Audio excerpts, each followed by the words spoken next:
السلام عليكم ورحمة الله وبركاته. إن الحمد لله نحمده ونستعينه ونستغفره ونؤمن به ونتوكل عليه. نعوذ بالله من شرور أنفسنا ومن سيئات أعمالنا. من يهده الله فلا مضل له ومن يضلل فلا هادي له. أشهد أن لا إله إلا الله وحده لا شريك له وأشهد أن محمدًا عبده ورسوله. اللهم صل على محمد وعلى آل محمد كما صليت على إبراهيم وعلى آل إبراهيم إنك حميد مجيد.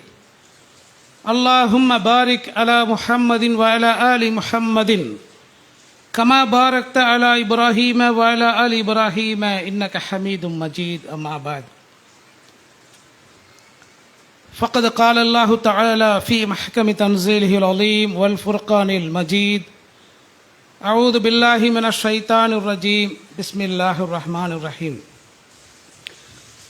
الذين يقولون ربنا هب لنا من أزواجنا وذرياتنا قرة أعين. صدق الله العليم. அன்பிற்குரிய பெரியோர்களே, தாய்மார்களே, சகோதர சகோதரிகளே, வல்ல அல்லாஹ் நம்மீது கடமையாக்கிய ஜும்மா என்ற சிறப்பு மிகு வணக்கத்தை நிறைவேற்றுவதற்காக இங்கே ஒன்று கூடியிருக்கிறோம். அல்ஹம்துலில்லாஹ். இந்த உயர்வான வேளையிலே ஏக இறைவனாம் வல்ல அல்லாஹ்வினுடைய அருளும் சாந்தியும் அவனது இறுதி தூதர் நபிகள் நாயகம் ஸல்லல்லாஹு அலைஹி வஸல்லம் அவர்கள் மீதும் அவர்களை உண்மையோடு பின்பற்றிய சத்திய நபி தோழர்கள் மீதும் இந்த மார்க்கத்தின் செய்திகளை பாதுகாப்பதற்காக தங்களை அர்ப்பணித்துக் கொண்ட இமாம்கள் மீதும் அல்லாஹுடைய கட்டளைக்கு அடிபணிந்தவர்களாக உரிய நேரத்தில் இந்த சிறப்பு வழிபாட்டை நிறைவேற்றுவதற்காக வருகை தந்திருக்கிற நம் அனைவர் மீதும் அந்த ஏக இறைவனின் அருளும் சாந்தியும் என்றென்றும் நிலவட்டுமாக என்று துஆ செய்தவனாக இந்த ஜும்மா உரையினை ஆரம்பம் செய்கின்றேன். அன்புமிக்க பெரியோர்களே, சகோதரர்களே, கடந்த சில வாரங்களுக்கு முன்னால் இந்தியாவினுடைய தலைநகர் டெல்லியிலே ஒரு மிக பெரும் போராட்டம் நடைபெற்றது. ஜென்சி என்று சொல்லக்கூடிய இளைஞர் பட்டாளத்தினுடைய ஒரு மிக பெரும் போராட்டம். நீட் தேர்விலே நடைபெற்ற முறைகேடுகளை கண்டித்து அந்த துறையினுடைய அமைச்சர் அதற்கு பொறுப்பேற்று ராஜினாமா செய்ய வேண்டும் என்பது அந்த போராட்டத்தினுடைய முக்கியமான கோரிக்கை. இந்த போராட்டத்தை அடக்குவதற்காக ஜனநாயக நாடு என்று சொல்லப்படுகிற இந்த நாட்டின் ஆட்சியாளராக இருக்கிற பாசிச கொள்கை கொண்டவர்கள் இந்த ஜனநாயக போராட்டத்தை வன்முறை கொண்டு அடக்க நினைத்தார்கள். ஆனால் உலகில் எல்லா பக்கமுமே இளைஞர்கள் ஒரு போராட்டத்தை முன்னெடுத்து விட்டால் அதை எந்த இராணுவமும் தடுத்துவிட முடியாது என்பதற்கு ஏற்ப இந்த போராட்டத்தையும் அரசினுடைய கட்டவிழ்க்கப்பட்ட வன்முறைகளை தாண்டி வெற்றி பெற்றது.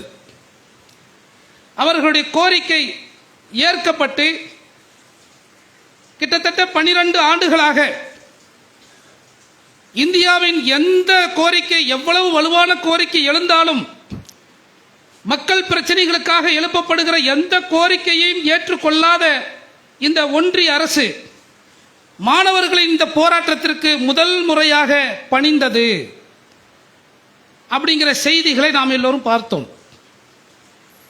இந்த போராட்டம் நடைபெறுகிற அதே காலகட்டத்தில், அதே நேரத்தில் தமிழகத்தினுடைய இளைஞர்களை நாம் பார்க்கிறோம். இங்கே ஒரு திரைப்படம் வெளியாகிறது.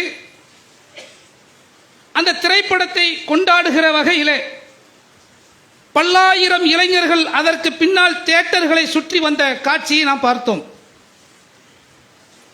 இது குறித்து சமூக வலைத்தளங்களில் எப்படிப்பட்ட பேசுபொருளாக மாறியது என்றால், அங்கே டெல்லியிலே இளைஞர்கள் ஜனநாயகத்தை பாதுகாப்பதற்கு போராடுகிறார்கள், இங்கே தமிழ்நாட்டில் இளைஞர்கள் ஜனநாயகனுக்காக கொண்டாடி கொண்டிருக்கிறார்கள் என்று இந்த செய்தியை, இரண்டு சம்பவங்களை ஒப்பிட்டு ஒரு கமெண்ட் வந்ததை நம்ம பார்த்தோம்.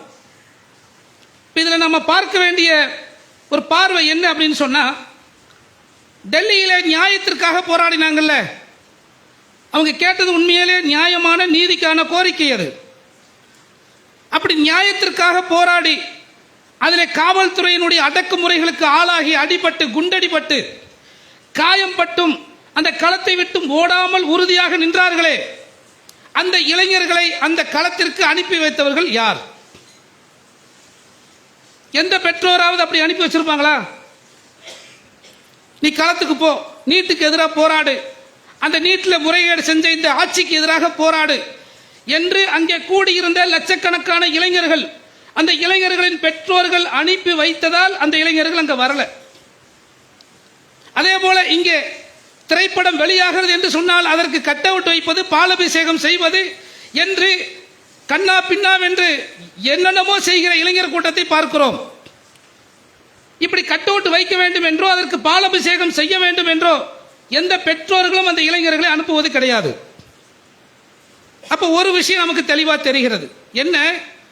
ஒரு இளைஞன் நல்ல விஷயத்திற்காக போராடினாலும் அதில் பெற்றோருடைய பங்கு இல்லை. அவன் கெட்ட விஷயத்திற்கு போனாலும் அதிலையும் பெற்றோருடைய பங்கு இல்லை. இன்னும் சொல்ல போனால், அந்த கெட்ட விஷயங்களுக்கு போகும்போது பெற்றோர்கள்ட்ட என்னங்க உங்க பையன் இப்படி தருவதே சுத்துறான் என்று கேட்கும் போது என்னங்க பண்றது, சொன்னா கேட்கவே மாட்டேங்கிறான். நானும் பொழப்ப போய் பாடுறா, எதுக்கடா நடிகன் பின்னாடி போயிட்டு இருக்கிறேன் அப்படி நானும் சொல்றேன், கேட்க மாட்டேங்கிறானுங்க அப்படிங்கிற ஒரு சூழ்நிலையை பார்க்கிறோம். இப்படி நடிகர்களுக்கு பின்னால் அல்லது அரசியல் தலைவர்களுக்கு பின்னால் அல்லது விளையாட்டு வீரர்களுக்கு பின்னால் ஒரு பெரும் இளைஞர் பட்டாளம், இது போன்று யாரெல்லாம் ஏதோ ஒரு துறையிலே புகழ் பெறுகிறார்களோ, கொஞ்ச நாளைக்கு முன்னாடி பார்த்தீங்கன்னா டிடிஎஃப் வாசன் சொல்லி ஒருத்தன், அவன் பைக்கில் வேகமாக போகிறதான் வேலையை, அவனுக்கு பின்னாடி ஒரு பெரும் கூட்டம், இளைஞர் கூட்டம். இப்படி பிரபலமான, அது சினிமாவிலோ அரசியலிலோ விளையாட்டிலோ வேறு ஏதோ ஒரு துறைகளிலோ பிரபலமான ஒருவருக்கு பின்னால் ஒரு பெரும் கூட்டம் ஓடுவதையும் அவர்களை கண்ணா பின்னாவென்று ஆதரிப்பதையும் கண்மூடித்தனமாக அவர்கள் பின்னால் செல்வதையும் நாம பார்த்து கொண்டிருக்கிறோம். இதற்கு என்ன காரணம் அப்படின்னு சொன்னா, அந்த காரணத்தை நம்ம பார்த்துட்டு இது வராமல் தவிர்ப்பதற்கு நாம் என்ன செய்யணுங்கிறத நம்ம பார்க்க போறோம். இப்படி இளைஞர்கள் யாரேனும் ஒரு பிரபலத்திற்கு பின்னால், அது விளையாட்டு வீரர்களாக இருக்கலாம், அரசியல் தலைவர்களாக இருக்கலாம், அல்லது சினிமா நடிகர்களாக இருக்கலாம், இது போன்றவர்கள் பின்னாடி தான் அதிகமாக போவாங்க. விதிவிலக்கா இந்த டிடிஎஃப் வாசன் மாதிரி சில பேர் பின்னாடி போறாங்க. அப்ப என்ன விஷயம் அப்படின்னு சொன்னா, இந்த மாதிரி போறதுல அதிகபட்சமா இளைஞர்கள் இருப்பாங்க. இவங்க எந்த மாதிரி அவர்களோடு கனெக்ட் ஆகிருக்கிறாங்க, அந்த நடிகர்களோடு அல்லது அரசியல் தலைவர்களோடு விளையாட்டு வீரர்களோடு என்ன மனநிலையில் கனெக்ட் ஆகிருக்கிறாங்க அப்படிங்கிறத ஒரு ஆய்வு செய்யறாங்க. இந்த ஆய்வு இன்னைக்கு செய்யப்பட்ட ஆய்வு அல்ல, இது வெளிநாடுகளில் மைக்கேல் ஜாக்சன் போன்ற பெரும் புகழ் பெற்ற மேடை பாடகர்கள், அவர்களுக்கு பின்னால் பைத்தியம் பிடித்து திரிந்த ரசிகர் கூட்டம், இந்த மாதிரி ஆளுகளை பார்த்துட்டு தான் இந்த ஆய்வு பண்றாங்க. இது என்ன மனநிலை அப்படின்னு ஆய்வு பண்ணும்போது, அதை ஆய்வு பண்ணி அதுக்கு ஒரு பேர் வைக்கிறான். என்னன்னு சொன்னா பாரா சோசியல் ரிலேஷன்ஷிப். ஆங்கிலத்தில் அது எப்படி, அது தமிழ்ல எப்படி சொல்றேன்னா ஒரு போலியான சமூக உறவு அல்லது நிகர் சமூக உறவு. அப்படின்னா என்னன்னா, இது சொன்ன புரியல, நமக்கு புரியாது. நிகர் சமூக உறவு அப்படின்னு சொன்னா, அதாவது சமூகத்தில் நமக்கு நிறைய உறவுகள் இருக்கிறது. அத்தா இருப்பாங்க, அம்மா இருப்பாங்க, அக்கா தங்கச்சி இருப்பாங்க, அண்ணன் தம்பி இருப்பாங்க, மாமா மச்சா இருப்பாங்க, இது எல்லாம் சமூக உறவுகள். இப்ப இவங்கள்ட்ட இந்த மாதிரி பிரபலமானவர்கள் பின்னாடி போகக்கூடியவர்கள் என்ன மாதிரி உறவை ஏற்படுத்திக் கொள்கிறார்கள் என்றால் அது நிகர் சமூக உறவு. அதாவது ஒரு தந்தைக்கு நிகராக அவர்களை நினைப்பது, அல்லது ஒரு அண்ணனுக்கு நிகராக நினைப்பது, அல்லது ஒரு தம்பியை போன்று நினைப்பது, ஒரு மாமனை போன்று நினைப்பது, ஒரு மச்சானை போன்று நினைப்பது என்று ஏதேனும் ஒரு உறவு முறையை அவர்களுக்குள்ளே நினைத்து கொண்டு, அது அவனுக்கு தெரியாது. நாம யாரை நினைக்கிறோமோ அது அவனுக்கு தெரியாது. நமக்கு ரசிகர் அவனுக்கு அவ்வளவுதான், ஃபேன் ஃபாலோவர்ஸ் அவ்வளவுதான். ஆனால் இங்கே அந்த ஃபேன் ஃபாலோவர்ஸாக இருக்கக்கூடியவர்களுடைய பெரும்பான்மை மனநிலை எப்படி இருக்கும்னா, ஏன் கண்ணு மண்ணு தெரியாம அவங்க என்ன செஞ்சாலும் ஆதரிக்க தயாராகி விடுகிறார்கள் என்று சொன்னால் அதற்கு இப்படி போவதற்கு இது ஒரு வகையான மனநிலை, பாராசோசியல் ரிலேஷன்ஷிப். அவர்கள் ஒரு நிகர் சமூக உறவை தங்களுக்குள்ள ஏற்படுத்திக் கொண்டார்கள். இது ஒருதலை பட்சமானது, ரெண்டு பேருக்கு உள்ளதில்லை. இவன் அண்ணனா நினைச்சா அவன் தம்பியா நினைக்கணும்ல, தம்பியால் நினைக்க மாட்டான். இவன் மாமனா நினைச்சா அவன் மாமனை நடந்துக்கணும்ல, மாமனா நடக்க மாட்டான். ஆனால் இவங்க நினைப்பாங்க, அதற்கு ஏற்ப இவர்கள் தங்களை அவர்களுக்கு அர்ப்பணிப்பார்கள். அதை அவர்கள் அரசியல்வாதிகள் பயன்படுத்திக் கொள்வார்கள். அதே போல சினிமாக்காரர்கள் அந்த ரசிகர் கூட்டத்தை வைத்து தங்களுடைய படத்தை ஓட்டணும், சம்பாதிக்கணும் பயன்படுத்திக் கொள்வார்கள். இப்படி ஒரு கூட்டம் இருந்தாதான் அந்த மாதிரி மக்கள்ல சிலர் பிரபலமாக முடியும். இது போன்று கண்ணு முன்னு தெரியாம ஒருவரை நேசிக்க ஆரம்பித்து விட்டால் சில நேரங்களில் ஆண்கள் மீது இது போன்ற நேசம் கொண்ட பெண்களாக இருந்தால் அவர்களை அண்ணனாவோ தம்பியாவோ மட்டும் நினைக்கிறது இல்லை, காதலனாக கூட நினைக்கிறார்கள். ஏன், கணவனுக்கு மேலே என்று நினைக்கிறார்கள். என் புருஷனை விட அவன் தான் எனக்கு முக்கியம். இந்த வார்த்தை தமிழ்நாட்டில் நமக்கு புதுசா தெரியலாம். ஏன்னா சமீபத்தில் அந்த கூத்து நிறைய நடந்துச்சு. ஒரு நடிகரை பார்த்து என் புருஷனை விட அவர் தான் எனக்கு முக்கியம் என்று சொன்ன பெண்களை பார்த்தோம். இது என்னன்னா, இது ஒரு வகை மனநிலை. ஆனா அந்த நடிகர்கள் யாராவது இப்படி எல்லாம் சொல்லாதீங்க அப்படி நமக்கு அறிவுரை சொல்லியிருப்பாங்களா? சொல்ல மாட்டாங்க. இது போன்று சமீபத்தில் வடநாட்டில் இதே திரைப்பட நடிகர் ஷாருக் கான் அவருடைய மேடையில் ஒரு நேரடியாக வந்து சொல்லுகிறார், கணவனை வச்சுக்கிட்டு என் புருஷனை விட உங்களை தான் நான் லவ் பண்றேன் அப்படின்னு சொல்றார். வெக்கம் இல்லாம கூச்சம் இல்லாம அந்த பெண் சொல்லுகிறார். அப்படி சொல்லும் போது அந்த நடிகர் அந்த இடத்துல அதை திருத்தி கொடுக்கிறார். அப்படி இல்லை, உங்களுடைய கணவர் உங்களுக்காக உழைக்கிறார், உங்களுடைய சந்தோஷங்கள்ல உங்களுடைய துக்கங்கள்ல பங்கெடுக்கிறார், உங்க குடும்பத்தை பார்த்துக்கிறாரு, அவரும் நானும் சமமாக முடியாது, நீங்க அவரை தான் நீங்க லவ் பண்ணணும் என்று அந்த பெண்ணுக்கு அறிவுரை சொன்னதை எல்லாருமே பார்த்தோம். ஆனால் அதே நடிகர் அரசியல்வாதியா வந்து இப்படி சொல்லியிருப்பாரு நினைக்கிறீங்க? சொல்ல மாட்டாங்க. ஏன்? அது இருந்தாலும் ஓட்டு போடுவான், பைத்தியமா இருந்தாதான் நம்ம ஓட்டு போடுவான், சிந்திக்காமல் ஓட்டு போடுவார்கள்.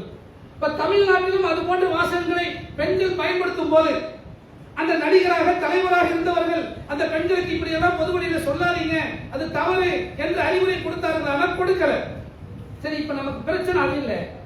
ஏன் இந்த அளவுக்கு தீவிரமாக இது போன்ற நபர்களுக்கு பின்னாடி போறாங்க அப்படின்னு சொன்னால் அதற்கு இந்த பாராசோசியல் ரிலேஷன்ஷிப் என்பது ஒரு காரணம். அதாவது நிகர் சமூக உறவு. உண்மையிலேயே அவங்க எப்படி நினைச்சிடறாங்கன்னா, இவன் என்னுடைய அண்ணன், இவன் என் தம்பி, இவன் என் மாமா, இவன் என்னுடைய லவ்வர், இவன் என் கணவனுக்கு மேல என்று நெசமாவே நினைச்சிடறாங்க. போலியா இல்ல, நெசமாவே நினைச்சிடறாங்க. அப்படி இது ஒருதலை பட்சமாக நினைத்த காரணத்தினால் அவர்களுக்கு பின்னாடி ஓடுகிறார்கள். இப்படி ஓடுறதுல கண்முன்னு தெரியாம ஒருத்தர் பின்னாடி போறதுல அதிகபட்ச கூட்டம் இளைஞர்களாக இருப்பார்கள். வயசானவங்களுக்கு வராதானா வரும். அவங்களுக்கு எதிலிருந்து வருதுங்கிற ஆய்வுகளை சொல்லும் போது அவங்க டிவி சீரியல் பாக்குறாங்கல்ல, அந்த டிவி சீரியலோடு ஒன்றி போய் விடுகிறார்கள், ஒன்றி போயிடுறாங்க. அந்த சீரியல்ல வரக்கூடிய அந்த மருமகள் கொடுமைப்படுத்தப்பட்டால் அவள் தன் மகளை போல நினைத்துக் கொள்கிறார்கள். அந்த மருமகள் அந்த சீரியல்ல கொடுமைப்படுத்தப்படும் அந்த மருமகளுக்கு எதிராக அந்த மாமியார் யார் கொடுமைப்படுத்துறதா நடிக்கிறாங்களோ, அதாவது கஷ்டப்படுறதா நடிக்கிறது நடிப்பு தான், கஷ்டப்படுத்துறதும் நடிப்பு தான், ரெண்டு பேருமே காசு வைக்கிறாங்க. இந்த உண்மை பார்க்கறவங்களுக்கு புரியறது இல்லை. அடிக்கிறதுக்கும் காசு, அடி வாங்குறதுக்கும் காசு, அழுகிறதுக்கும் காசு, அழுக வைக்கிறதுக்கும் காசு. இதுதான் நடிப்புங்கிறது. ரெண்டு பேருமே காசு வாங்கிட்டு நடிக்கிறாங்க என்பதை மறந்து, ஐயோ இப்படி இந்த போட்டு கொடுமைப்படுத்துறாளே அவ என்று இந்த நாடகத்தை பார்த்து அது வரக்கூடிய கேரக்டர்களை தன்னுடைய பிள்ளையாக தன்னுடைய ஏதோ ஒரு வகையில் அவர்களை உறவாக நினைத்துக் கொள்கிற பெரியவர்கள், அதாவது வயசானவங்களுக்கு எப்படி ஈர்ப்பு வருதுன்னா இந்த மாதிரியான ஈர்ப்பு வருகிறது அப்படிங்கிறாங்க. அப்ப இந்த ஈர்ப்பு எதனால் வருகிறது அப்படின்னு சொல்லும் போது, குறிப்பிட்ட ஒன்றை, குறிப்பிட்ட ஒரு நபரை, குறிப்பிட்ட ஒரு விளையாட்டை அல்லது குறிப்பிட்ட ஒரு துறையை அதை மாத்திரமே கவனித்துக் கொண்டே இருந்தால், அதை மாத்திரமே பார்த்து கொண்டிருந்தால் அவங்களுக்கு வேற உலகமே தெரியாது, அவங்களோட கனெக்ட் ஆயிடுவாங்க. இது ஒரு சைக்காலஜிக்கலான பிரச்சனை. இது நோயா அப்படின்னு சொன்னா ஆரம்ப கட்டத்தில் நோய் இல்லை, இது ஒரு காலத்துல புத்தி போச்சுன்னா அது ஒரு மன பைத்தியமா மாறிடுவாங்க, அது ஒரு நோய் தான். ஆனா இது இப்ப நோய், ஆனா இப்ப நோய் இல்லை, இது பிறகு நோயா மாறும் அப்படிங்கிறாங்க. அப்போ ஒரு மனநோயினுடைய ஒரு அறிகுறி தான் இப்படி கண்ணு மண்ணு தெரியாம ஒரு பின்னால் போவது அப்படிங்கிறதுதான் இதனுடைய மொத்த முடிவுங்க. இப்ப இது எதுக்குமா இப்ப சொல்றீங்க அப்படின்னு ஒரு கேள்வி வரும்ல. இப்ப எதுக்கு இதை சொல்லணும் அப்படின்னா, இந்த சமூக ஒரு போலி சமூக உறவு அல்லது நிகர் சமூக உறவு அப்படிங்கிறது எதனால் ஏற்படுகிறது அப்படிங்கிறத அதுக்கான காரணத்தை நம்ம சொன்னோம். ஒரே விஷயத்தை தொடர்ந்து கவனிப்பது, ஒரு நபரை தொடர்ந்து கவனிப்பது, ஒரு அரசியல் தலைவரை தொடர்ந்து கவனிப்பது, ஒரு நடிகரை தொடர்ந்து கவனிப்பது, அவர்கள் மீது ஈர்ப்பு கொண்டு அப்படியே உள்ள போயிடுவாங்க. இதுக்கு இன்னும் நிறைய காரணங்கள் சொல்றேன். அதாவது சில பேருக்கு தனிமை இருக்கும், அந்த தனிமையை போக்கிக்கிறதுக்கு அவன் இருக்கிறான் இவன் இருக்கிறான், அந்த அவர்களை ஒரு உறவாக நினைத்துக் கொண்டு இதுவும் அந்த பாராசோசியல்ல வருது. இப்ப நார்மல் கிடையாது, இது கொஞ்சம் அதிகம்.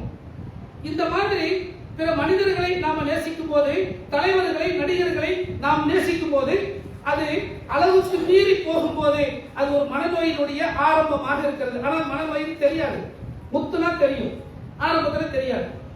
அப்ப இது போன்ற விஷயங்களை அரசியல்வாதிகள் நடிகர்கள் பயன்படுத்திக் கொள்கிறார்கள் என்றால் நிச்சயம் பயன்படுத்திக் கொள்கிறார்கள். எப்படின்னா, நமக்கு அவங்களுக்கு ஏதோ ஒரு ரத்த பந்த உறவு இருக்கிற மாதிரியே பேசுவாங்க. பாத்தீங்களா, உடன்பிறப்பே, ரத்தத்தின் ரத்தமே, என் நெஞ்சின் குடி, இது எல்லாம் அதோட விளைவு. ஏன் சகோதர சகோதரிகள் சொல்ல மாட்டாங்க? நீங்க கவனிச்சு பாருங்க, இவர்கள் எல்லாம் பயன்படுத்துகிற வார்த்தைகள் மக்கள் தங்களோடு எப்படி கனெக்ட் ஆகணும் அப்படிங்கிற ஒரு வார்த்தையை பயன்படுத்துறாங்க. அதுல குறிப்பாக இது யார் மீது வரும்னா, அடிக்கடி நம்ம சந்திக்கிற நபர்கள் மீது இப்படி பாசம் வராது. யாரை சந்திக்க முடியாதோ, யாரை நம்ம திரையிலேயோ டிவியிலேயோ தொடர்ந்து அல்லது பத்திரிகையிலேயோ தொடர்ந்து பார்க்கிறோமோ அவங்க மேல இப்படி வரும். அப்ப அடிக்கடி சந்திச்சு பழகும் நபர்கள்ட்ட அது வராது. இந்த சைக்காலஜி தான் இன்னைக்குள்ள அரசியல்வாதிகள் சில பேர் மக்களை சந்திக்காமல் அப்படியே பக்கம் போறாங்க பாருங்க. ஏன் மக்களை சந்திக்க வர மாட்டேங்கிற இந்த அரசியல் தலைவர் அப்படின்னு கவனிச்சீங்கன்னா இது ஒரு காரணம். நீ அடிக்கடி போய் மக்களை சந்திச்சீங்கன்னா, மக்கள்கிட்ட இயல்பா போயிட்டீங்கன்னா இந்த பிம்பம் உடைந்து விடும். உன்னை பத்தி யோசிக்க ஆரம்பிச்சிருவான். இப்ப யோசிக்காம கண்ணு மண்ணு தெரியாம சிந்திக்கிறான் அப்படிங்கிறது. சரி, இது எல்லாம் நம்ம ஏன் இப்ப பாக்குறோம் அப்படின்னு சொன்னா, இப்படி நம்பி இதில் அதிகமாக பாதிக்கப்படுவது இளைஞர்கள், இளம் பெண்கள். ஏன் இப்படிப்பட்ட ஒரு நிலைக்கு ஆளாகிறார்கள் என்று சொன்னால், அதற்கான சூழ்நிலை நம்ம ஆரம்பத்தில் அந்த ஜென்சியுடைய போராட்டத்தை சொன்னோம்ல, இப்ப யோசிச்சு பாருங்க. இப்படி நம்முடைய பிள்ளைகள் இப்படி ஒரு துறையை ஏதோ ஒன்றுக்கு பின்னால் வெறித்தனமாக போகும்போது அது பெற்றோர்களுக்கு பிடிப்பதில்லை, விரும்புவதில்லை. இப்ப பெற்றோர்களே குழப்ப பாடுறா, குடும்பத்தில் சொத்துக்கு வழிகடா, நீ போடா வேலைக்கு போடானா அவன் போஸ்ட் விட்டு போவான், பேனர் விட்டு போவான், கட்சி மீட்டிங் ஓடிடுவான், குடும்பத்தை பார்க்க மாட்டான். ஏன்? எப்படியாவது தலைவர் ஜெயிச்சாலும் என்னங்க செய்வாரு? வந்தா எல்லாத்தையும் மாத்திடுவாருங்க. என்னப்பா மாத்துவாரு? எல்லாத்தையும் மாத்திடுவாரு. இவ்வளவுதான் சொல்ல முடியும், வேற எந்த அறிவும் இருக்காது. கண்மூடித்தனம், அதாவது அறிவுபூர்வமா ஒரு தலைவரை நேசிக்கிறது வேறங்க, கண்மூடித்தனமா போறது. அப்படி கண்மூடித்தனமாக போகிற அந்த இளைஞர்களுடைய வீட்டை போய் பார்த்தீங்கன்னா பெற்றோர்கள் கண்ணீர் விடுவார்கள், பெற்றோர்கள் கவலைப்படுகிறார்கள். இப்ப நம்ம பார்க்க வேண்டிய அம்சம் என்னன்னு சொன்னா, இப்படி வளர்ந்து வாலிபமாகி அவன் தருதலையாக போன பிறகு என் பிள்ளை என் பேச்ச கேட்க மாட்டேங்கிறானே என்று பல பெற்றோர்கள் கவலைப்படுகிறார்கள், கண்ணீர் விடுகிறார்கள். இது இல்லாமல் இன்னும் ஒரு கூட்டம் இளைஞர்கள் இதெல்லாம் எதை பற்றியுமே கவலைப்படாமல் போதைக்கு அடிமையாகி போன ஒரு கூட்டத்தை பார்க்கிறோம். இளைஞர் கூட்டத்திலேயே அவன் போதைக்கு அடிமையாகி வீணாகி ஒண்ணுமில்லாம போன பிறகு இப்படி போயிட்டானே என்று கவலைப்படும் பெற்றோர்களை பார்க்கிறோம். அந்த பெற்றோர்களாக நாம் இருந்து விடக்கூடாது என்கிற எச்சரிக்கையை சொல்லத்தான் இந்த நேரத்தை நம்ம பயன்படுத்திக்க போறோம். அப்படிப்பட்ட எச்சரிக்கை உணர்வு நமக்கு இருக்கிறதா? இங்கே இருப்பவர்கள் பல பேர் மெஜாரிட்டி மக்கள் திருமணமானவர்கள், குழந்தை பெற்றவர்களாக இருப்போம். அடுத்த திருமணத்தை எதிர்நோக்கியவர்கள் இருப்பார்கள். எப்படியோ ஏதோ ஒரு வழியில் ஏதோ ஒரு காலத்தில் நிச்சயமாக பெற்றோர்கள் இருப்போம் அல்லது ஆக போகிறோம் அப்படிங்கிற நிலைமையில் தான் எல்லாரும். அப்படி ஒருவர் பெற்றோராக இருந்து ஒரு பிள்ளையை எப்படி வளர்க்க வேண்டும், அந்த பிள்ளைக்கு என்னவெல்லாம் சொல்லித்தர வேண்டும், இதை இஸ்லாம் வழிகாட்டுகிறது. என்ன பெரிய ஆச்சரியம்னா, இஸ்லாமிய இளைஞர்கள், இஸ்லாமிய குடும்பங்களில் பிறந்து வளர்ந்த இளைஞர்களே இதற்கு பலியாக இருப்பதைத்தான் நாம் ஆச்சரியமாக பார்க்கிறோம். ஏன்? அவர்களுக்கு முறையான வழிகாட்டுதல் சொல்லப்படவில்லை. அந்த குழந்தையை வளர்த்து ஆளாக்கும் போது அந்த குழந்தைக்கு என்னவெல்லாம் சொல்லித்தர வேண்டும், எப்படியெல்லாம் அந்த குழந்தையை பக்குவப்படுத்தணும் அப்படிங்கிறத அந்த குழந்தைகளுக்கு பெற்றோர்கள் சொல்லி தருவதே இல்லை. நபிகள் நாயகம் ஸல்லல்லாஹு அலைஹி வஸல்லம் சொல்றாங்க, ஒரு பிள்ளைக்கு உணவு, உடை, இருப்பிடம் இதை கொடுப்பது மாத்திரம் ஒரு பெற்றோருடைய பொறுப்பு அல்ல. எப்படி சொல்றாங்க பாருங்க, குல்லு மௌலூதின் யூலது அலா ஃபித்ரத்திஹி. ஒரு குழந்தை பிறக்கும் போது இயற்கையான மார்க்கத்தில், அதாவது இஸ்லாத்தில் தான் பிறக்குது. பெற்றோர்கள் அவனை யகூதியாகவோ நசரானியாகவோ அல்லது மஜூசியாகவோ மாற்றி விடுகிறார்கள்.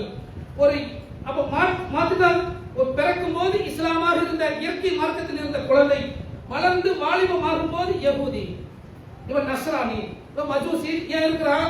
பெற்றோர்களால் இப்படி மாறி போய்விட்டார்கள் அப்படிங்கிறது. அப்படின்னா இல்லைங்க ஒண்ணுமே சொல்லலைங்க, என் பிள்ளை தருதலையா போயிட்டான் அப்படின்னு யாராவது பெற்றோர்கள் சொன்னா அவன் தருதலையா போனதுக்கும் நீங்க தான் காரணம். இஸ்லாம் நம்மை பார்த்து சொல்லுகிறது. என் பேச்சை கேட்கவே மாட்டேங்கிறானே, எப்படி அவனை திருத்துறது? நான் சொல்லி சொல்லி பார்க்கிறேன், அடிச்சும் பார்த்துட்டேன், ஒண்ணுமே நடக்கல, எதுக்குமே வசிய மாட்டேங்கிறான் என்று பெற்றோர்கள் பிள்ளைகளை எப்போது திருத்த முயற்சிக்கிறார்கள் என்றால், பிள்ளை வளர்ந்து பருவமடைந்து, அதாவது 12-13 வயதை தாண்டி அவன்கிட்ட சில விஷயங்கள் மாற்றங்கள் வரும்போது, இப்ப அவன் அடிச்சோ மிரட்டியோ உருட்டியோ திருத்தலான்னு பார்க்கும்போது காரியம் நடக்கிறது இல்லை, நடக்காது. அதாவது தமிழ்ல ஒரு பழமொழி சொல்லுவாங்க, 5இல் விளையாதது 50இல் விளையுமா அப்படின்னு சொல்லி. அது எப்ப வளைக்கணும்னா நமக்கு தேவையான நேரங்கள்ல வளைக்கணும்.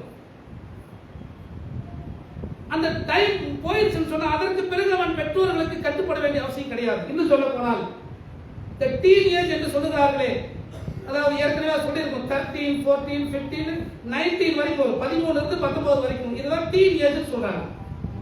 இந்த டீன் ஏஜ் பருவம் அப்படிங்கறத எப்படி சொல்றாங்கன்னா, இது சிறுவன் அல்ல, சிறுவனாக இருந்து இப்ப வாலிபத்தை எட்டுகிற பருவம். இவன் வழக்கம் போல சாப்பிடுறதா சாப்பிடுவான், ஆனா தொண்டையில குரல் மாறும். கவனிச்சிருக்கீங்களா? சின்ன குழந்தைகள்ல ஆண் குழந்தைக்கும் பெண் குழந்தைக்கும் நீங்க ரெக்கார்ட் பண்ணி கேட்டீங்கன்னா பெண் குழந்தை குரலா ஆண் குழந்தை குரலா வித்தியாசம் தெரியாது. ரெண்டு பேருக்கு ஒரே மாதிரி இருக்கும் குரல். ஒரு 13 வயசுக்கு பிறகு அவன் குரலே மாறும், வித்தியாசப்படும், லைட் அப்படி வீச வரும். வளர்ந்துட்டானே அப்படின்னு சந்தோஷம் மட்டும் படக்கூடாது. அந்த நேரத்தில் இவன் வளர்கிறான், வாலிபத்தை எட்டிவிட்டான்.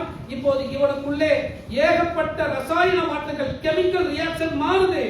இப்போ அவனுடைய உடல்நிலை மாறுகிறது. உடல்நிலை மட்டும் மாறல, அதனால் மனநிலையும் மாற ஆரம்பிக்கிறது. அந்த வயசுல, அந்த டீனேஜ் பருவத்துல அந்த பையன் தான் யார், தனக்கான அடையாளம் என்ன, நான் எப்படி இருக்க போகிறேன் என்பதை தேட ஆரம்பிக்கிறான்.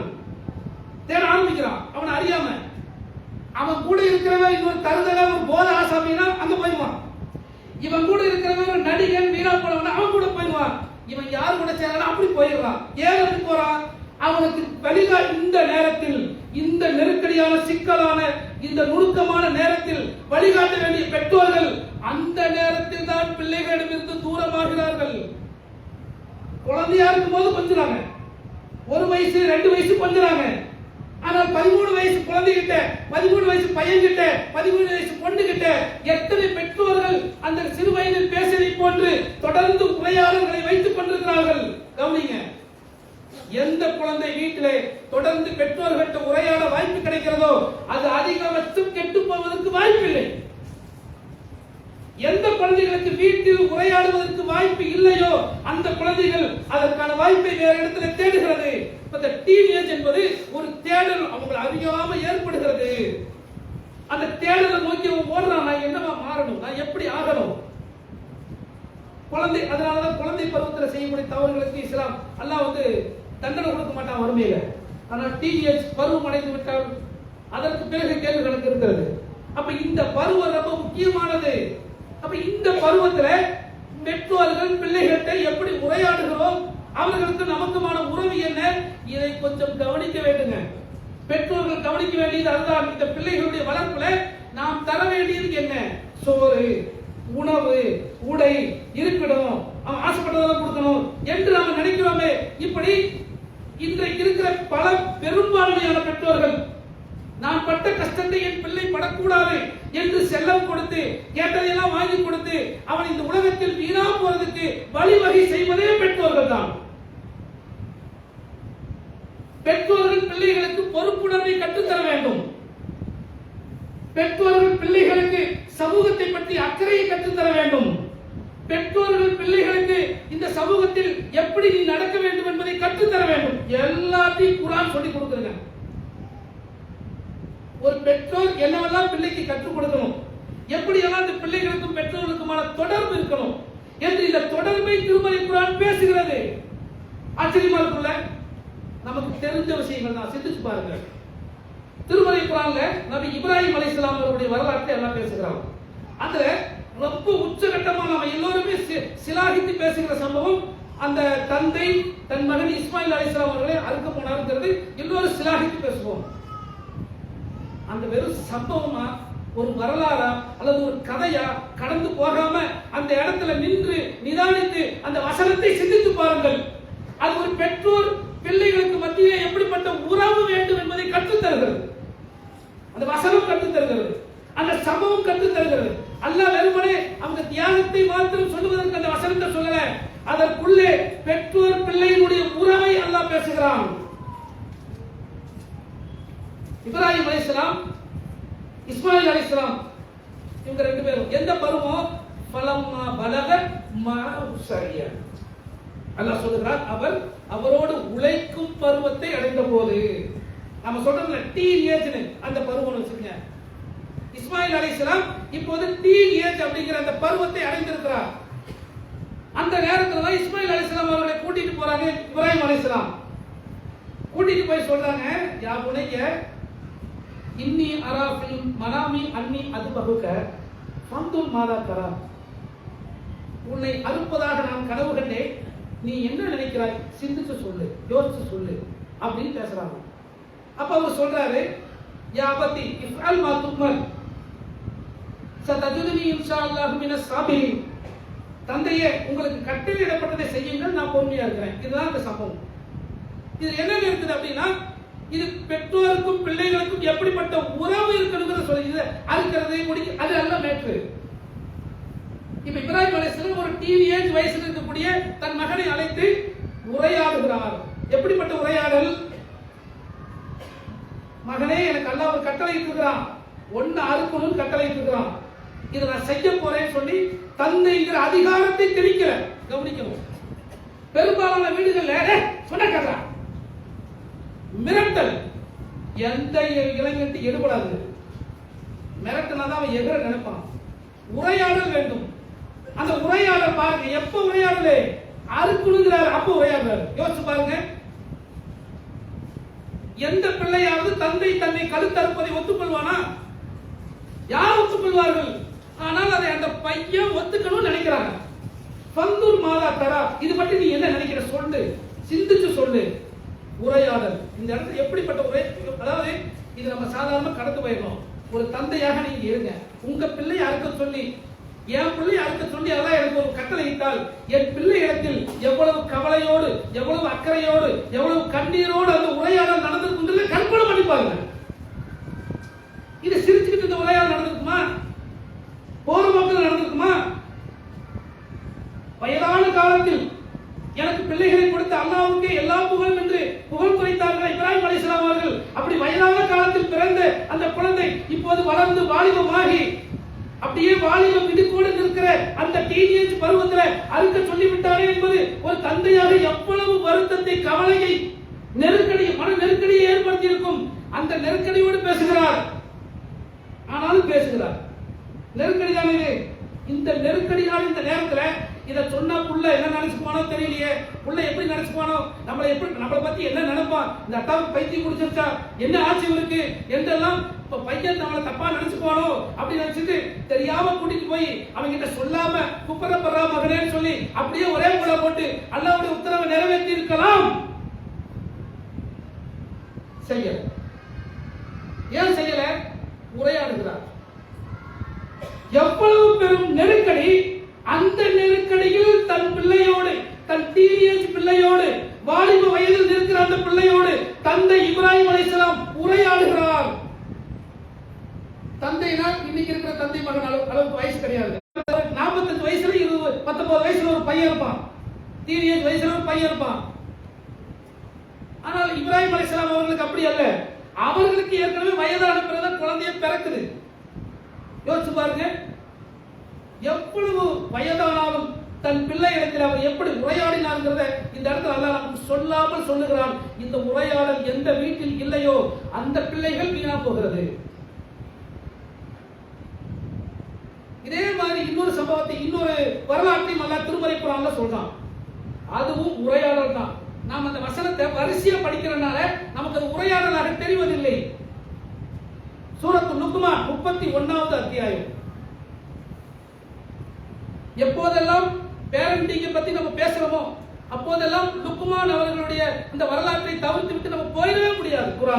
குர்ஆன்ல, இஸ்லாம்ல ஏன் ஒரு தந்தை, ஒரு பெற்றோர் தன் பிள்ளைக்கு எதையெல்லாம் கற்றுத் தர வேண்டும் அப்படிங்கிறத அல்லாஹ் அழகா சொல்லி தருகிறான்.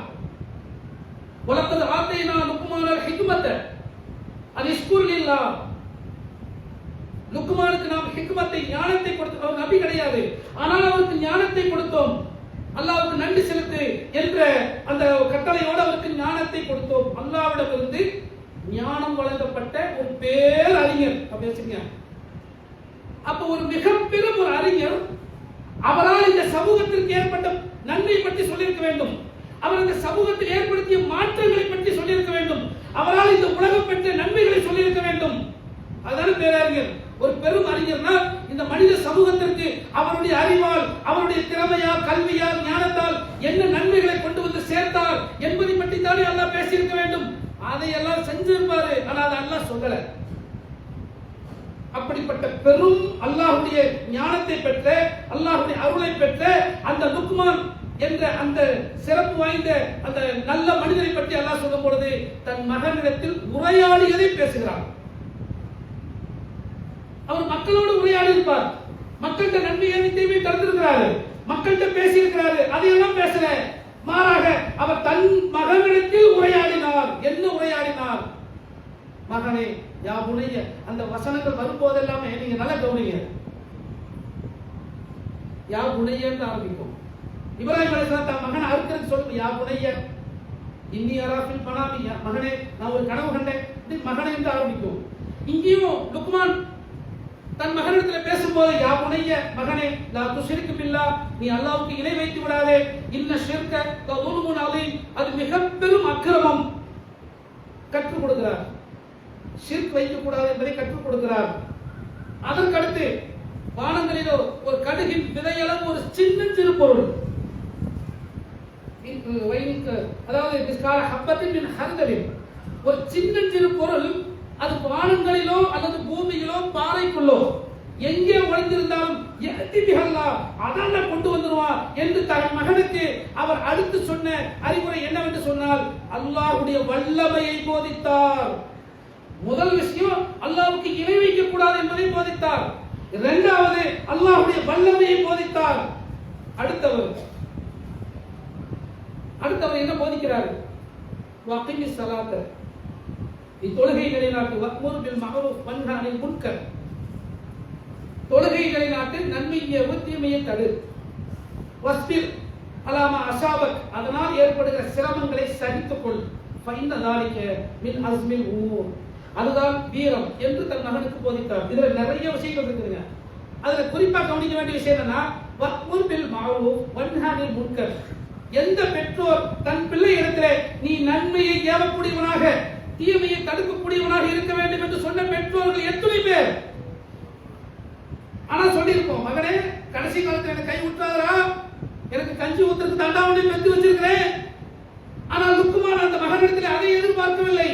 நீ நன்மையை ஏவக்கூடியவனாக இரு, தீமையை தடுக்கக்கூடியவனாக இரு, அதனால் ஏற்படும் சிரமங்களை சகித்துக் கொள். அதுதான் வீரம். நம்ம பாஷையில சொன்னா அதுதான் கெத்து. இன்னைக்கு இளைஞர்கள் தான் நினைக்கிறான் கெத்துங்க ட்ரெண்ட். ஆனால் லுக்மான் தன் மகனுக்கு எதை கெத்து ட்ரெண்ட் என்று சொல்லி கொடுத்தாங்கன்னா, நீ நன்மை ஏவு தீமையை தடு, சமூகத்துக்கு பயனுள்ளவனாயிரு, அதனால் ஏற்படும் சிரமங்களை சகித்துக் கொண்டு நில், அதுதான் கெத்து. உரையாடுகிறார். இதெல்லாம் ஒரே நேரத்தில் நடந்துக்குமா? நம்ம பயான் பேசுற மாதிரி பையனை உட்கார வச்சு அல்லாஹ்வுக்கு இணை வைக்காதப்பா, அல்லாஹ்வுடைய வல்லமை இப்படி அப்படின்னு இப்படி சொல்லியிருப்பாருன்னா இப்படி அல்ல. அவன் அந்த பையன் சின்னதிலிருந்து பெரியவனாகிற வரைக்கும் அவருக்கு என்னவெல்லாம் அறிவுரை சொன்னாரோ, எப்படியெல்லாம் அந்த மகனுக்கு போதித்தாரோ, அதையெல்லாம் எல்லாம் தொகுத்து சொல்றான். நாம மொத்தமா கொண்டு போய் குழந்தைகளை கொட்டிடக்கூடாது. இந்த நேரத்தில் எதை சொல்லணும், அடுத்த நேரத்தில் எதை சொல்லணும், அந்த ஒரு டைமிங் இருக்குல்ல, நேரம் காலம் இருக்குல்ல. எப்படி 3 வயசு குழந்தைக்கு நன்மை ஏன் தீமை தவிர சொல்ல முடியுமா? ஆனால் இளைஞர்கிட்ட சொல்லலாம், டீனேஜ் பையன்கிட்ட சொல்லலாம். அப்போ ஆனா குழந்தைகிட்ட அல்லாஹ்வுக்கு இணை வைக்க கூடாதுன்னு சொல்லி கொடுக்கணும். குழந்தைகிட்ட அல்லாஹ்வுடைய வல்லமை போதிக்கணும். அப்போ குழந்தைக்கு என்ன போதிக்கணும், இளைஞருக்கு என்ன போதிக்கணும், அதற்கு அடுத்து இந்த சமூகத்தில் அவன் எப்படி நடமாடணும் என்பதை பற்றி சொல்லும் போது, எவரிடத்திலும் நீ பெருமையாக முகத்தை திருப்பிக் கொள்ளாதே, பெருமை அடிக்காதே, அல்லாஹ்வுக்கு அது பிடிக்காது. உன் குரலை உயர்த்தாதே, உன் நடையில் நடுத்தரத்தை கடைபிடி, குரல்களில் வெறுக்கத்தக்கது கழுதையின் குரல், அப்படி கட்டாத, மெதுவா பேசு, மெதுவா நட என்று நடை உடை பாவனைகள் அனைத்தையும் அவர் தன் பிள்ளைக்கு அவர் கற்றுக் கொடுத்தாரே, அந்த உரையாடலை அல்லாஹ் சொல்லிக் கொடுக்கிறான். யோசிச்சு பாருங்க. இந்த உரையாடல் சூரத்துல் லுக்மான் வர்ற இந்த உரையாடல் அந்த தந்தையினுடைய ஒரு பிள்ளையினுடைய வளர்ப்பின் மொத்த சாராம்சம். அது ஒரு நேரத்தில் சொல்லப்பட்டதல்ல, மொத்த சாராம்சம். குழந்தையிலிருந்து கொஞ்சம் கொஞ்சமா தன் பையனுக்கு அந்த அறிவை ஊட்டினார். இப்படிப்பட்ட இந்த மாதிரியான சூழ்நிலைகள் இன்றைக்கு நம்முடைய வீடுகளில் இருக்கிறதா அப்படிங்கிறதா? நமக்கு இப்படி இருந்தால் நம் பிள்ளை கெட்டு போவானா, நம்ம கையை விட்டு போவானா, நான் சொன்னா கேட்க மாட்டேங்கிறானே, தருதலையா போயிட்டானே என்று தனதலையா அடிச்சுக்கிற சூழ்நிலை வருமா பெற்றோர்களுக்கு? நிச்சயம் அல்லாஹ் ஏற்படுத்த மாட்டான். பிள்ளைகளோடு உரையாட வேண்டும். எப்போது வரைக்கும்? கடைசி வரைக்கும் பேசுங்க. டீனேஜ் ஆயிட்டாலே அத்தாவுக்கும் மகனுக்கும் மிகப்பெரும் இடைவெளி. அம்மாதான் அத்தாட்ட கேட்கமா வாங்கி தம்மாங்கிறான், அத்தாட்ட பேச மாட்டேங்கிறான். இதுதான் பல குடும்பங்கள நிலைமை. இது சரியான குடும்பம் அல்ல, இது இஸ்லாமிய குடும்பம் அல்ல, அது இஸ்லாமிய வளர்ப்பும் அல்ல. மாறாக பெற்றோர்களுக்கும் பிள்ளைகளுக்குமான உறவு உரையாடலில் இருக்கிறதை கவனிக்கணும். உரையாடல் இருக்கிறது. அந்த உரையாடல் எப்போதெல்லாம் பெற்றோர்களுக்கும் பிள்ளைகளுக்கும் இருக்கிறதோ அந்த பிள்ளைகள் வீணா போவதில்லை, அந்த பிள்ளைகள் தருதலையாக போவதில்லை, அந்த பிள்ளைகள் இந்த சமூகத்திற்கு பயனுள்ள பிள்ளைகளாக இருப்பார்கள். அப்படிப்பட்ட அந்த பிள்ளையுடைய வளர்ப்பு செய்தாலும் சில துவாக்களையும் அவர்களுக்காக நாம் செய்யணும். நம்ம இப்ராஹிம் அலைஹிஸ்ஸலாம் மக்காவை கொண்டு போய் தன் குடும்பத்தை விட்டுட்டு அல்லாஹ்விடத்தில் துவா செய்றாங்க, யா அல்லாஹ் இந்த ஊரை அபயமளிப்பதாக நீ ஆக்கு, என்னையும் என் பிள்ளைகளையும் சிலை வழிபாட்டிலிருந்து என்னை பாதுகாக்கிறது என்று துவா செய்கிறார். இப்ராஹிம் அலைஹிஸ்ஸலாம் தௌஹீத்வாதி, சிலை வழிபாட்டுக்கு எதிராக நின்று பிரச்சாரம் செய்தவர். ஆனா அவர் என்ன சொல்றாருன்னா, அல்லாஹ்விடத்தில் எப்படி துவா செய்யறாருன்னா, என்னையும் என் பிள்ளைகளையும் சிலை வழிபாட்டிலிருந்து பாதுகாத்து அல்லாஹ் என்று துவா செய்கிறார். அப்போ நான் என் பிள்ளை எப்படி இருக்க வேண்டும் என்பதை அல்லாஹ்விடத்தில் முறையிடணும், துவா செய்யணும். அதோடு இன்னொரு வசனத்தில், இன்னொரு அத்தியாயத்தில் அல்லாஹ் நல்லோர்களை பற்றி எல்லாம் பேசுகிறார். முத்தகீன்கள், சொர்க்கவாதிகளுடைய அந்த பண்புகளை பேசும்போது, யக்கூலுன ரப்பனா ஹப் லனா மின் அஸ்வாஜினா வ ذُرِّيَّاتِنَا قُرَّةَ أَعْيُنٍ وَاجْعَلْنَا لِلْمُتَّقِينَ إِمَامًا. இறைவா, எங்கள் துணைவேரிலும் எங்கள் பிள்ளைகளிலும் எங்களுக்கு நீ கண்குளிர்ச்சியை ஏற்படுத்து, எங்களை முத்தகீன்களுக்கு இமாமாக ஆக்கு என்று அவங்க துவா செய்வார்கள். யாரோ நபி செஞ்ச துவா இல்ல, இப்படி நல்லோர்கள் துவா செய்வார்கள் அல்லாஹ் குர்ஆன்ல சொல்றான். இதெல்லாம் நாம செய்ய வேண்டிய துவாக்கள். இப்ப நம் பிள்ளைகள் எப்படி ஆக வேண்டும் என்பதை இந்த துவாக்கள் எப்படி வஜஅல்னா லில் முத்தகீன இமாமா, இறையச்சம் உடையோருக்கு நாங்கள் முன்னோடியாக இமாமாக இருக்க வேண்டும். இறையச்சம் உடையவனாக இருக்கிறது அது சாதாரண கேட்டகரியா. பிள்ளைகளுக்காக பெற்றோர்கள் செய்ய வேண்டிய துவாக்கள், என் பிள்ளை இரையச்சம் உடையவர்களுக்கு முன்னோடியா இமாமா இருக்கணும், தலைமை தாங்கி வழிநடத்தக்கூடியவனா இருக்கணும் என்று தன் பிள்ளைகளை குறித்து அல்லாஹ்விடத்திலே முறையிடும் அந்த துவாக்களையும் அல்லாஹ் சொல்லுகிறான். ஆக இது நேரம் போதாது என்றாலும் இந்த செய்தி நமக்கு போதுமானது. பெற்றோர்கள் பிள்ளைகளிடத்திலே பிறந்த நேரத்தில் வளரும் நேரத்தில் மட்டுமல்ல, வளர்ந்த பிறகும் உரையாடலை தொடர வேண்டும். அந்த உரையாடல் அவர்களுக்கு இந்த உலகத்தை பற்றிய நன்மை தீமைகளை கற்றுத்தர வேண்டும், அல்லாஹ்வை பற்றி கற்றுத்தர வேண்டும். அந்த உரையாடல் பெற்றோர்களுக்கும் பிள்ளைகளுக்கும் இருந்தால் அந்த பிள்ளைகள் நிச்சயம் வீணாவதில்லை. அப்படிப்பட்ட பிள்ளைகளாக, அப்படிப்பட்ட பெற்றோர்களாக நாம் அனைவரும் ஆகுவதற்கு அல்லாஹ் அருள் புரிவானாக என்று கூறி இந்த முதல் உரையை முடிக்கிறார். அல்ஹம்துலில்லாஹ்.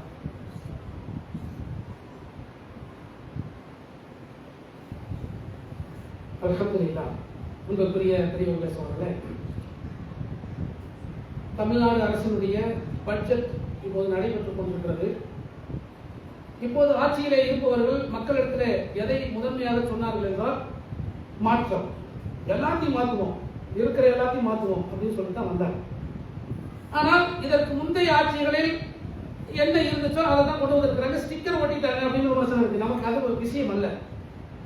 இஸ்லாமிய சமூகத்திற்கு இந்த பட்ஜெட்ல இஸ்லாமிய சமூகத்தின் மேம்பாட்டிற்கு, இஸ்லாமிய சமூகத்தினுடைய பாதுகாப்பிற்கு என்ன சொல்லப்பட்டிருக்கிறது அப்படின்னு பார்த்தா அதுவும் ஒண்ணும் இல்லை. ஆனா கவர்ச்சியான சில விஷயங்கள் இருக்கு, அடையாள அரசியல் சொல்லுவாங்க. கவர்ச்சியான சில விஷயங்களை சொல்லிட்டு பாத்தீங்கன்னா உங்களுக்கு நான் செஞ்சுட்டேன், உங்களுக்கு நான் செஞ்சுட்டேன் அப்படின்னு என்ன பண்ணிருக்காங்கன்னா, ஹஜ் மானியம் 25,000 35,000 உயர்த்திட்டோம், அதற்காக 87 லட்சம் ரூபாயை நம்ம ஒதுக்கிட்டோம். பெரிய சாதனை. உண்மையில் இதை இந்த சமூகம் எதிர்க்கணும். இஸ்லாமிய சமூகம் இந்த திட்டத்தை எதிர்க்க வேண்டும். ஏன்? ஹஜ்ஜுக்கு போறவங்க சொந்த காசுக்கு போக தெரியும். இன்னும் சொல்ல போனால் ஹஜ்ஜுக்கு போகிற யாரும் யாரிடத்திலும் கடன் வாங்கி கொண்டு போவதில்லை. எல்லா கடனையும் முடிச்சுட்டாங்க, ஹஜ்ஜுக்கு போறாங்க.